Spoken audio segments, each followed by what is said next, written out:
नमो नमः प्रियछात्राः, अद्य वयं समुद्रतटः इत्यस्य पाठस्य तृतीयानुच्छेदस्य संस्कृतभाषायां वाचनं हिंदीभाषायां च अनुवादं करिष्यामः।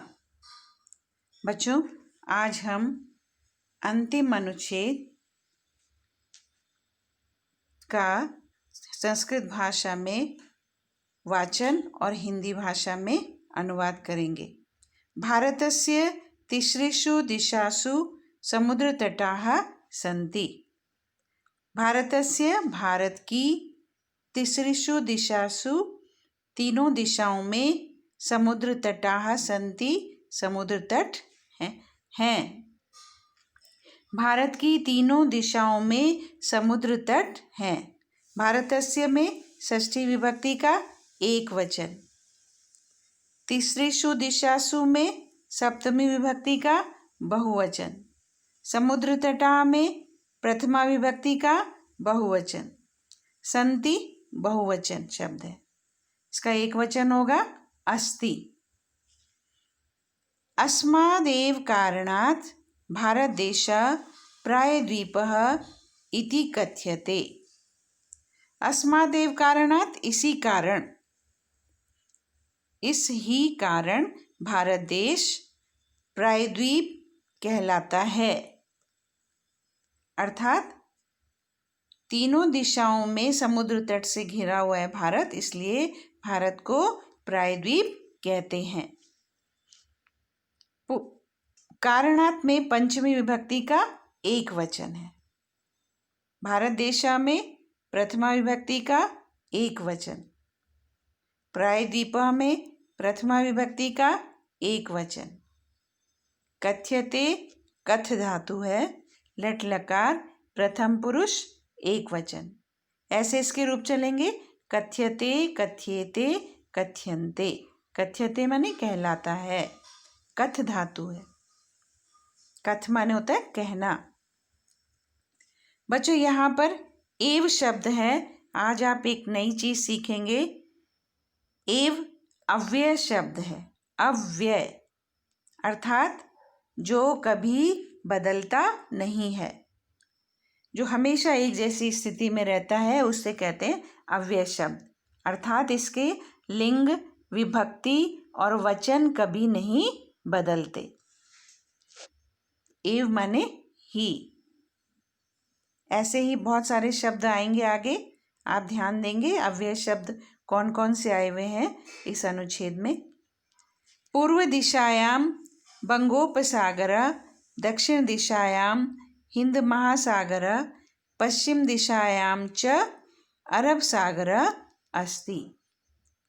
पूर्व दिशायां बंगोपसागर, पूर्व दिशा में बंगोपसागर, बे ऑफ बंगाल।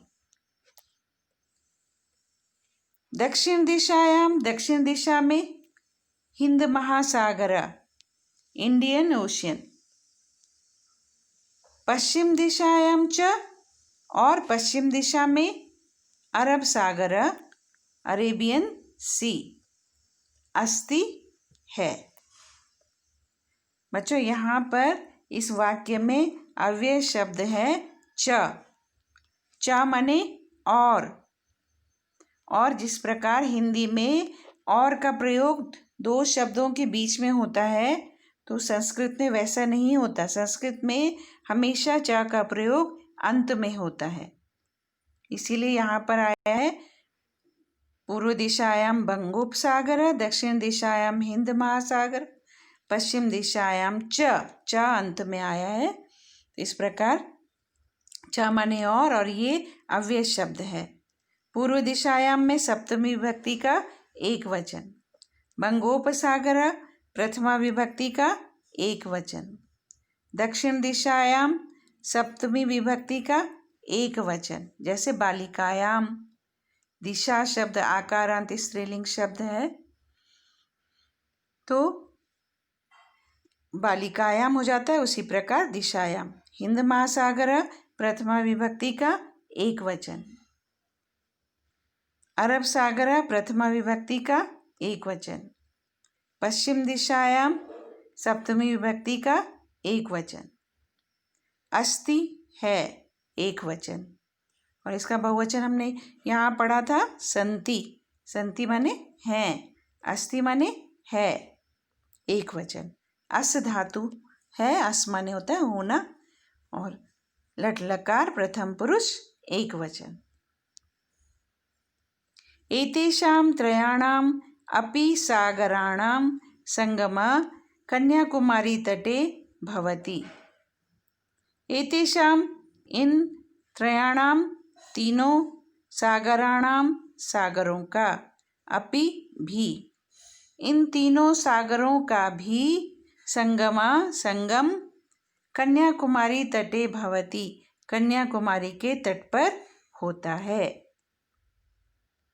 एतेषां षष्ठी विभक्ति का बहुवचन, त्रयाणाम षष्ठी विभक्ति का बहुवचन, अपि अव्यय शब्द है जो बदलता नहीं है। इसके लिंग विभक्ति वचन नहीं बदलते, हमेशा एक जैसी स्थिति में रहता है, इसलिए यह है अव्यय शब्द। सागराणाम षष्ठी विभक्ति का बहुवचन, संगमा प्रथमा विभक्ति का एक वचन, कन्याकुमारी तटे सप्तमी विभक्ति का एक वचन, भवति भू धातु लट लकार प्रथम पुरुष एक वचन। ऐसे इसके रूप चलेंगे, भवति भवता भवन्ति, जैसे आपने पढ़ा था पठति पठता पठन्ति। तो इन तीनों सागरों का भी संगम कन्याकुमारी के तट पर होता है। अत्र पूर्णिमायां चंद्रोदय सूर्यास्तं च युगपदेव द्रष्टुम शक्यते। अत्र माने यहाँ, कहाँ, कन्याकुमारी के तट पर, पूर्णिमायाम पूर्णिमा की तिथि पर, चंद्रोदय चंद्रमा का उदय, और सूर्यास्त, च देखो बाद में आया है, चंद्रोदय सूर्यास्तम च, युगपद एव, ये दो शब्दों को मिलाकर बना है युगपदेव। युगपद एव, युगपद माने एक साथ, एव माने ही, एक साथ ही। ये दोनों ही शब्द अव्यय शब्द हैं। एव के भी कभी लिंग विभक्ति वचन नहीं बदलते, और युगपद के भी, तो दोनों अव्यय शब्द हैं। द्रष्टुम शक्यते, देखे जा सकते हैं। क्या देखे जा सकते हैं? चंद्रोदय, चंद्रोदय, सूर्यास्तम च, और सूर्यास्त।